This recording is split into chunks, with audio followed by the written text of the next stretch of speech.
Hello বচ্চো, welcome to biohack NEET প্রস্তুতির জন্য বাংলা ইউটিউব চ্যানেল। তোমরা প্রত্যেকেই জানো এমসিসি অল ইন্ডিয়া কাউন্সিলিং শুরু হয়ে গেছে, শিডিউল চলে এসছে এবং তার সাথে সাথে যে ইনফরমেশন বুলেটিন সেটাও আপলোড করে দিয়েছে এমসিসি তাদের অফিসিয়াল ওয়েবসাইটে।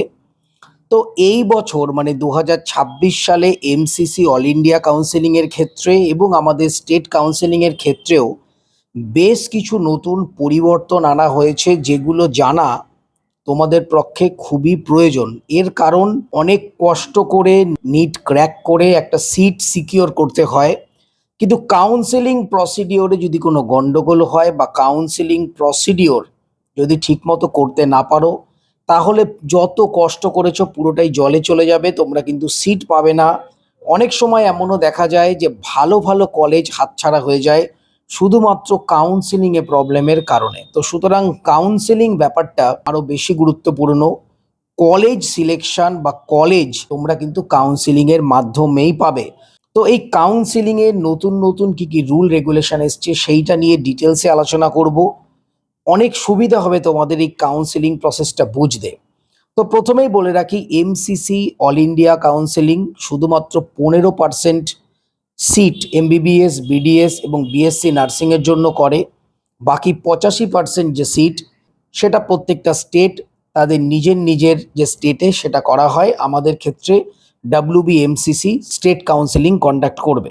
কাউন্সেলিংয়ের সময় তোমাদের দুটো ফিস দিতে হয়। একটা রেজিস্ট্রেশন ফিস যেটা নন রিফান্ডেবল, সেটা হচ্ছে 1000 টাকা জেনারেল ক্যাটাগরির জন্য, এবং যারা রিজার্ভ ক্যাটাগরি তাদের জন্য 500 টাকা। এছাড়াও আরেকটা অ্যামাউন্ট জমা দিতে হয়, এটাকে বলে সিকিউরিটি ডিপোজিট, সেটা 10,000 টাকা জেনারেল ক্যান্ডিডেটদের জন্য, এবং যারা রিজার্ভ ক্যান্ডিডেট তাদের জন্য 5,000 টাকা। কাউন্সেলিংয়ের ক্ষেত্রে তোমাদের যে আপগ্রেডেশন এমসিসি টু এমসিসি হয় এবং স্টেট টু স্টেট হয়, মানে স্টেটের কোনো কলেজ পেলে আপগ্রেড হয়ে স্টেটের কলেজই পাবে, এবং এমসিসি থেকে কোনো কলেজ পেলে সেটা এমসিসি কাউন্সেলিংয়ের মাধ্যমেই তোমাদের আপগ্রেড করতে হবে। এইটা তোমাদের মনে রাখতে হবে। তো এইবার কাউন্সেলিংয়ে দুটো টার্ম ইন্ট্রোডিউস হয়েছে, তোমরা জানো, একটা হচ্ছে ফ্রিজ, একটা হচ্ছে ফ্লোট। ফ্রিজ মানে কি, যখন তোমাদের কোনো কলেজ অ্যালট হবে, সেটা যে কোনো রাউন্ডেই হোক, তো তখন তোমাদের দুটো অপশান আসবে, একটা হচ্ছে ফ্রিজ, একটা হচ্ছে ফ্লোট। ফ্রিজ মানে যে কলেজটা তোমাদের অ্যালটমেন্ট হলো, তোমরা স্যাটিসফাইড, তোমরা সেই কলেজটাই নেবে, মানে তোমরা আপগ্রেডেশনে যেতে চাও না বা অন্য কোনো কলেজ তোমরা নিতে চাও না। তো সেক্ষেত্রে তোমরা ফ্রিজে ক্লিক করবে, এবং যে কলেজে তোমরা ফ্রিজ করবে মানে যে কলেজটা তোমরা পেলে, তোমাদের ফিজিক্যালি সেই কলেজে গিয়ে ডকুমেন্ট ভেরিফাইড করতে হবে এবং অ্যাডমিশন প্রসেস পুরোপুরি রেডি করতে হবে। তো এটা গেল ফ্রিজ।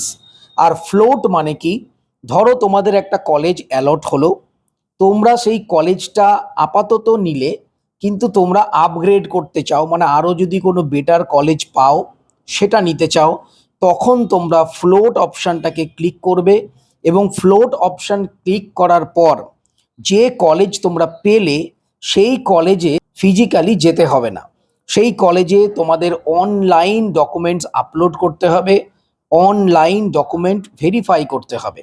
অনলাইন ডকুমেন্ট আপলোড করার পর যদি তোমাদের ডকুমেন্টসে কোনো প্রবলেম পাওয়া যায়, তোমাদের সেই ডকুমেন্ট চেঞ্জ করার বা পরিবর্তন করার সুযোগ দেওয়া হবে।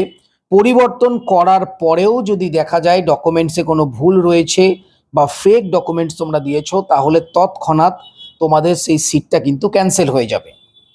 তো ফ্লোটের ক্ষেত্রে তোমাদের কলেজে গিয়ে অ্যাডমিশন নিতে হবে না, তোমরা যথারীতি অনলাইন যাবতীয় ডকুমেন্টস সাবমিশন করবে এবং অনলাইন তোমাদের অ্যাডমিশন নিতে হবে, এবং পরবর্তীকালে যদি আপগ্রেড হয়ে যায় তোমাদের আপগ্রেডে যেতে হবে।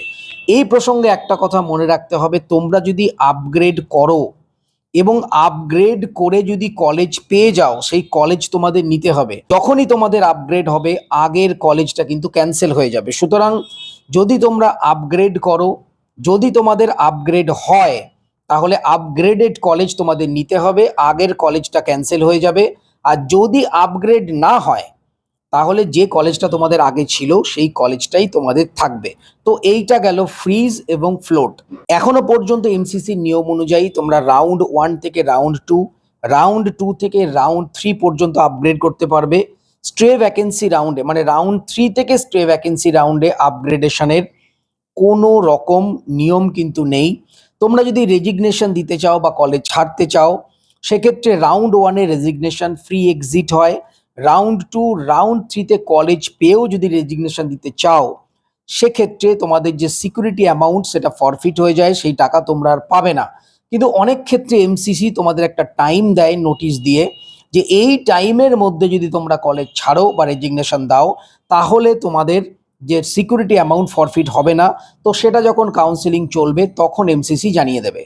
2026 সালে যেটা নতুন হয়েছে তোমাদের বললাম, যে এতদিন পর্যন্ত 2025 সাল পর্যন্ত বা তার আগে পর্যন্ত তোমাদের যখনই কোনো কলেজ অ্যালট হতো, তোমাদের সেই কলেজে গিয়ে ডকুমেন্ট ভেরিফিকেশন করে অ্যাডমিশন নিতে হতো।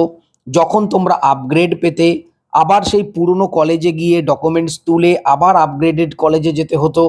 যদি তোমরা রেজিগনেশন দিতে চাইতে, তোমাদের ফিজিক্যালি পৌঁছে রেজিগনেশন দিতে হতো। কিন্তু 2026 সালে নতুন নিয়ম অনুযায়ী এই টোটাল প্রসেসটাই অনলাইনে হবে।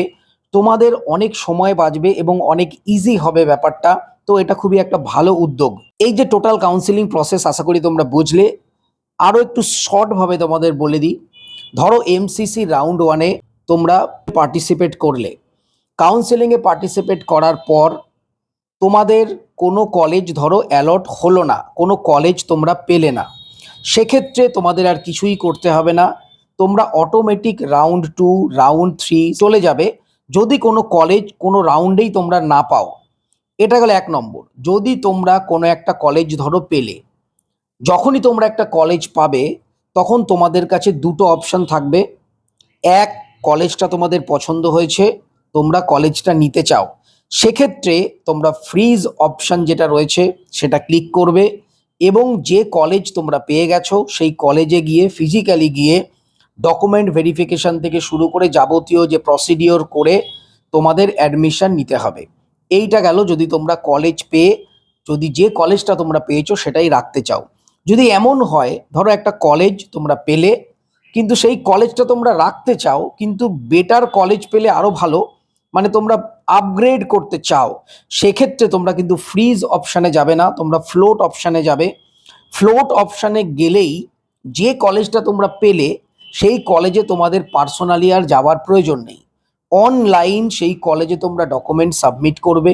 ডকুমেন্টে কোনো প্রবলেম থাকলে আবার নতুন করে ডকুমেন্ট সাবমিট করার সময় পাবে। একটা প্রভিশনাল অ্যাডমিশন তোমাদের হয়ে যাবে মানে সেই কলেজে। এইবার তোমরা আপগ্রেডেশনে রয়েছো। ধরো নেক্সট রাউন্ডে তোমাদের কোনো কলেজ আপগ্রেড হলো না। যদি তোমাদের কোনো কলেজ আপগ্রেড না হয়, তো যে কলেজে তোমরা অ্যাডমিশন নিয়েছিলে, অনলাইন ডকুমেন্ট দিয়ে করেছিলে, সেই কলেজটা তোমাদের থাকবে। তোমরা চাইলে সেই কলেজে অ্যাডমিশন নিয়ে কিন্তু যদি তোমাদের আপগ্রেড হয়ে যায়, নতুন কলেজ তোমরা পেলে, তাহলে কিন্তু তোমরা এই যে কলেজটা আপগ্রেড হলো সেই আপগ্রেডেড কলেজে তোমাদের অ্যাডমিশন নিতে হবে এবং পুরনো যে কলেজ সেটা কিন্তু তোমাদের থাকবে না। তো সুতরাং আপগ্রেড যখন করবে তখন একটু ভাবনা চিন্তা করে করবে। কলেজ ছাড়ার ক্ষেত্রে যেটা বললাম তোমাদের, এখন আর কলেজে গিয়ে রেজিগনেশন দিতে হবে না, অনলাইন রেজিগনেশন দিতে পারবে। তো সুতরাং কলেজে যাওয়ার এই ঝামেলা থেকে পুরোপুরি মুক্তি। তো এই কাউন্সিলিং রিলেটেড যদি কিছু জানতে চাও অবশ্যই কমেন্টে জানাও। সবাই খুব ভালো থেকো, মন দিয়ে পড়াশোনা করো, চ্যানেলটা সাবস্ক্রাইব রাখো, নোটিফিকেশনটা অন রাখো নিট রিলেটেড যাবতীয় লেটেস্ট ইনফরমেশনের জন্য। টাটা।